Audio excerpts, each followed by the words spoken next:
हाँ जी। और खुदा ने जमीन की मिट्टी से इंसान को बनाया और उसके नथनों में जिंदगी का दम फूंका तो इंसान जीती जान हुआ। और खुदा ने मशरिक की तरफ अदन में एक बाग लगाया और इंसान को जिसे उसने बनाया था वहां रखा। और खुदा ने हर दरख्त को जो देखने में खुशनुमा और खाने के लिए अच्छा था जमीन से उगाया और बाग के बीच में हयात का दरख्त और नेकोबत की पहचान का दरख्त भी लगाया। क्या किया? नेकोबत की पहचान का दरख्त भी लगा दिया। बहुत सारे दरख्त लगाए गए, लेकिन ये दरख्त एक्स्ट्रा लगाया गया इंसान को चेक करने के लिए कि खुदा इंसान मेरी ताबेदारी करता है कि नहीं करता। खुदा ने इसलिए वो दरख्त वहां पे लगाया था। इंसान को खुदा ने अपनी शक्ल शबीह और मट्टी से बनाया। आदम उसका नाम रखा, आदम और हवा। आदम का मतलब है सुर्ख या जमीन। सुर्ख या जमीन, ये इसका मतलब है। सुर्ख मट्टी से बनाया गया था इंसान, गंदमी रंग का बनाया गया था इंसान। इंसान को खुदा ने बड़ा खूबसूरत बनाया, उसको तख्लीक किया और फिर उसमें जिंदगी का दम फूंका, उसके नथनों में दम फूंका और इंसान जीती जान हुआ।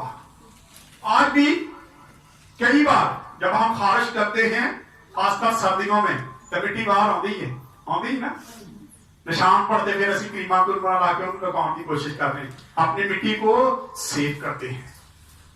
इंसान मट्टी से बनाया गया और दोबारा मट्टी ही लौट जाता है। मट्टी से बनाया और मट्टी में ही वापस लौट जाता है। और इंसान के अंदर तीन चीजें हैं। क्या क्या है पता है? क्या है? इंसान तीन चीजों से बनता है और बाकी जिंद परिंद जानवर जितने हैं वो दो से बनते हैं। कभी सोचा आपने? जिंद परिंद हवान जितने भी हैं ये सिर्फ खून और गोश्त है, इनमें रूह नहीं है। ये दो चीजों से तकलीफ होती है, इनमें रूह नहीं है। लेकिन इंसान के अंदर तीसरी जो है वो रूह है, जो खुदा का दम है, वो उसके अंदर रहता है। और इंसान इस तरह तीन चीजों से बनाया गया है। इंसान के अंदर तीसरी चीज जो है वो रूह है। और फिर खुदा ने क्या किया? और खुदा ने मशरक की तरफ अदन में एक बाग लगाया। और इस बाग में पहले जब खुदा ने ये लगा दिया था तो उस वक्त इब्लीस भी वहां आया जाया करता था, खुदा भी आता था। और फिर उसको इंसान को वहां पे रख दिया गया ताकि जो उसकी बनाई हुई चीज थी वो उस खूबसूरत बाग में रहती।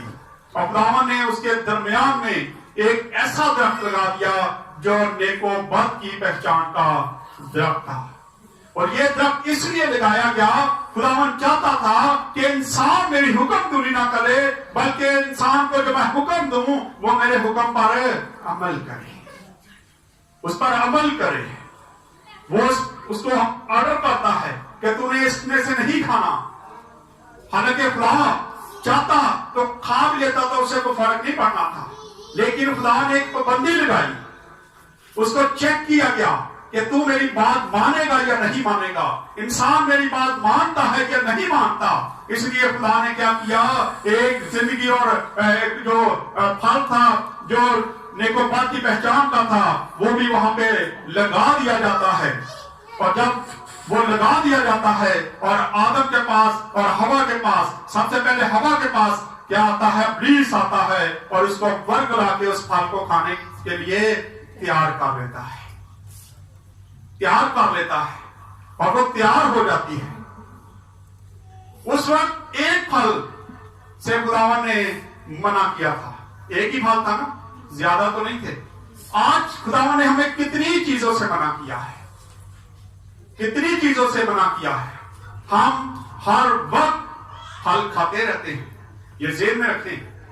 खुदा कहता चोरी ना करना, हम करते हैं, ये वही गुनाह है।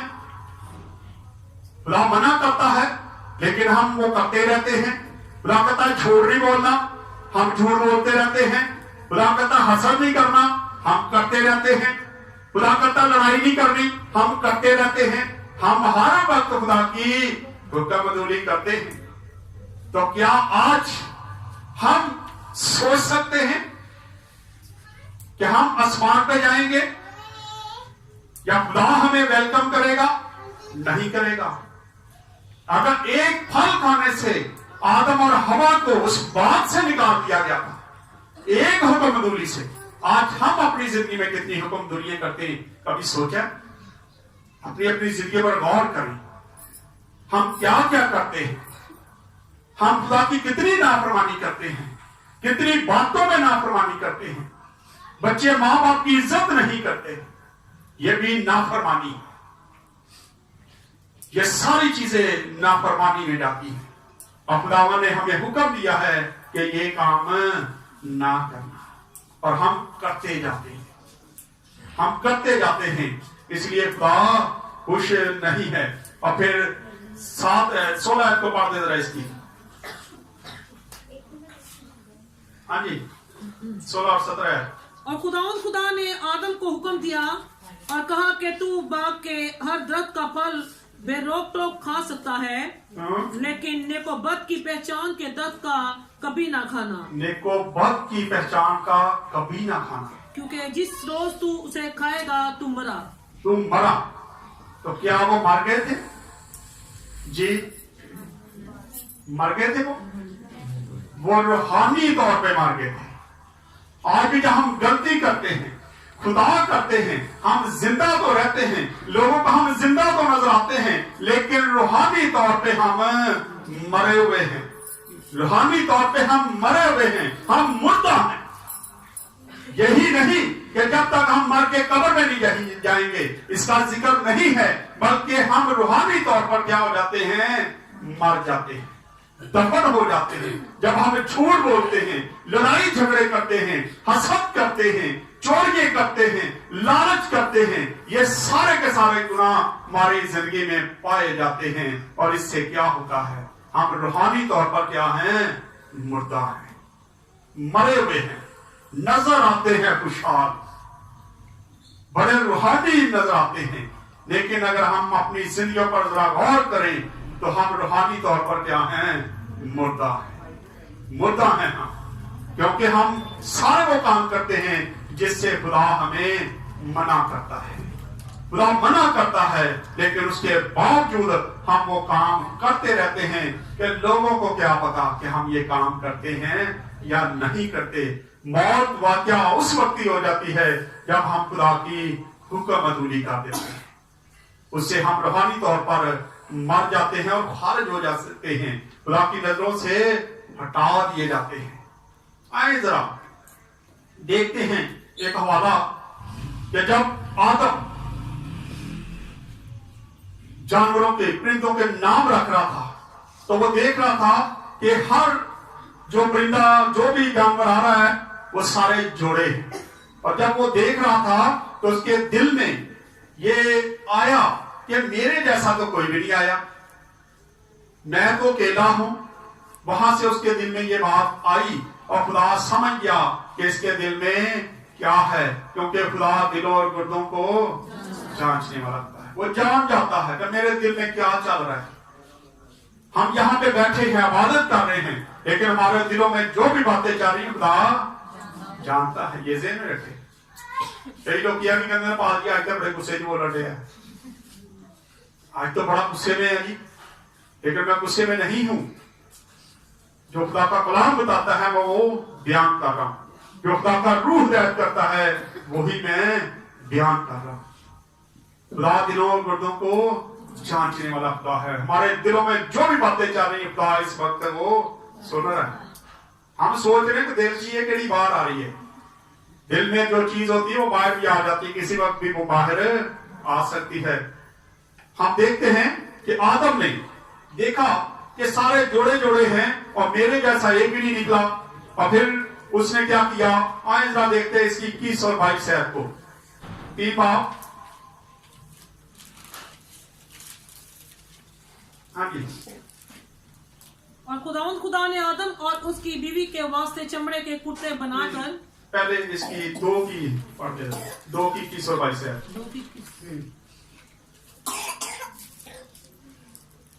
और खुदा ने आदम पर गहरी नींद भेजी और वो सो गया और उसने उसकी पसलियों में से एक को निकाल लिया और उसकी जगह गोश्त को भर दिया। और खुदा उसकी पसली से जो उसने आदम में से निकाली थी एक औरत बनाकर उसे आदम के पास लाया। और आदम ने कहा कि ये तो अब मेरी हड्डियों में से हड्डी है और मेरे गोश्त में से गोश्त है। ये मेरी हड्डी में से हड्डी है और मेरे गोश्त में से गोश्त है, इसलिए ये वो नारी कहलाएगी। ये नारी कहलाएगी, नर और नारी।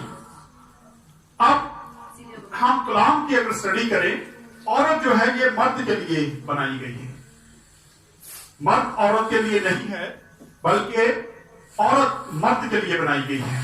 इसलिए खुदा का कलाम बताता है कि औरत का सब जो है वो कौन है? मर्द। और मर्द का सर कौन है? खुदा, यीशु। दूसरा ले लो।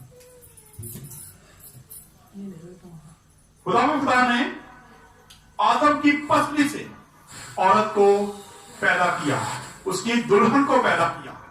दिखाएं राम जी।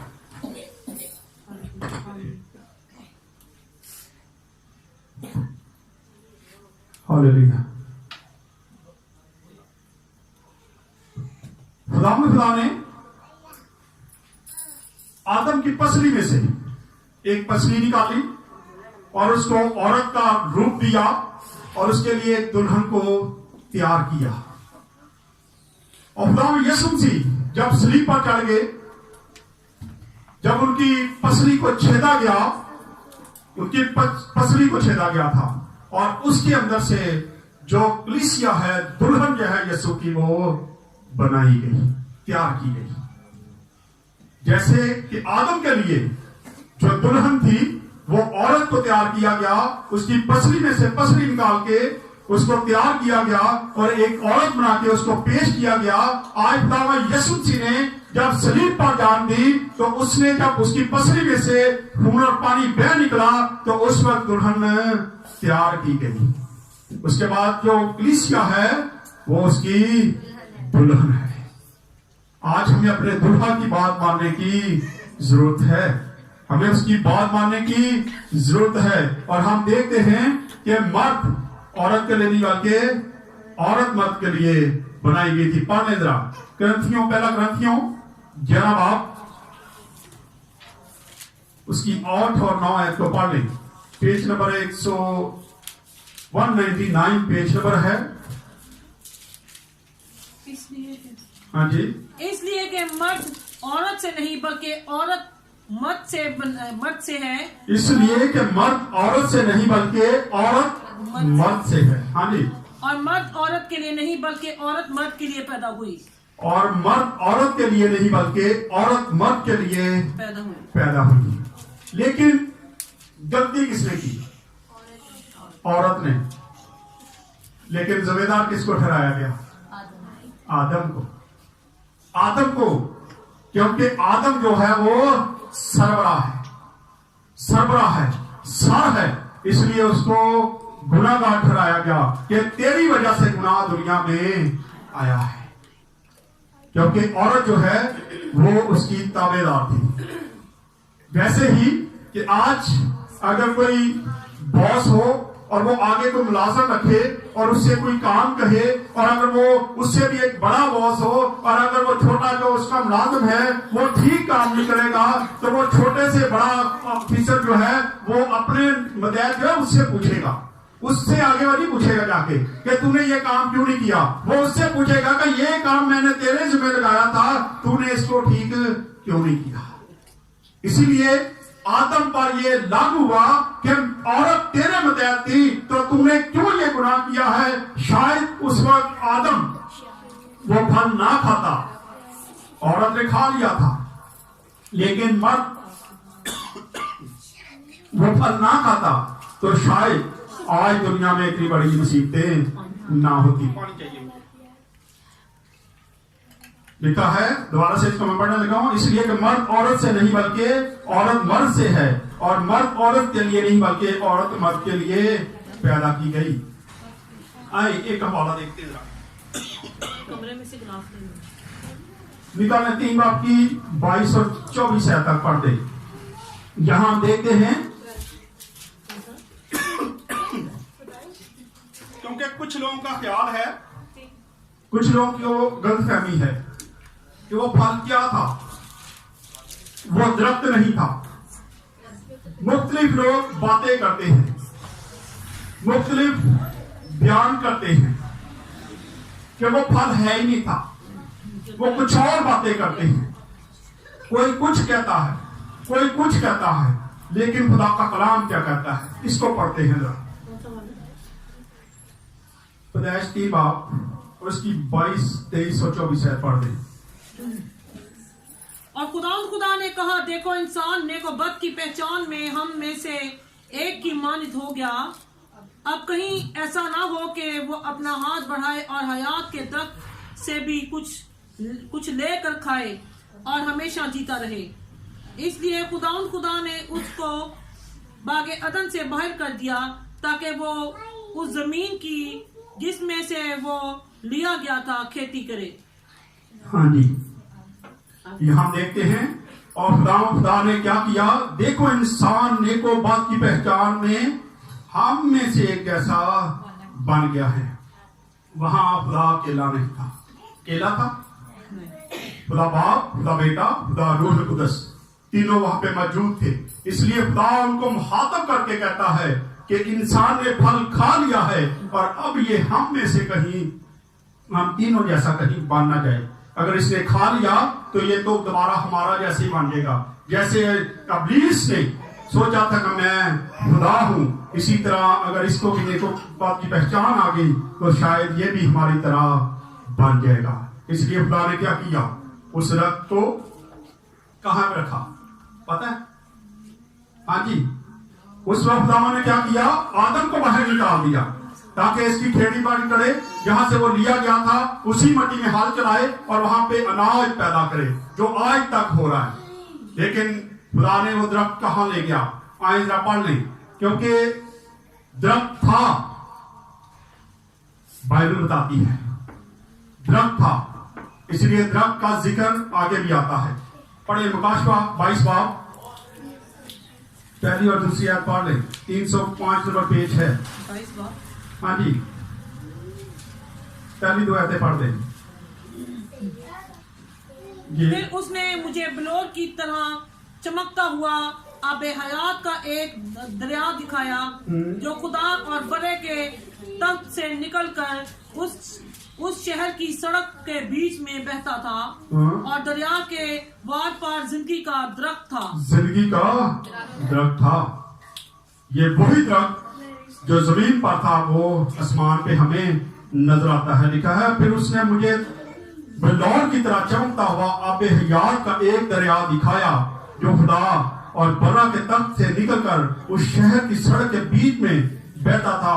और दरिया के दार पर जिंदगी का दरख्त था, उसमें 12 किस्म के फल आते थे और हर महीने में फलता था, और उस दरख्त के पत्तों से कौमों को शिफा होती थी।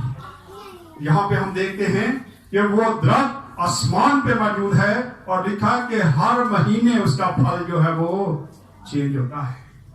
12 महीने साल के, और हर महीने उसका फल जो है वो चेंज हो जाता है। क्या लगता होगा, क्या लगता होगा? सोचने वाली बातें हैं। बाकी कुरान में लिखा है कि उस पर हर महीने जो है वो फलता था और हर महीने चेंज हो जाती थी। मेरा ख्याल कभी आप बना के जाते होंगे, कभी सेब, कभी अनार, कभी कुछ, लेकिन ये उसी फल में, उसी दरख्त में लगते हैं। आज हम क्या हैं?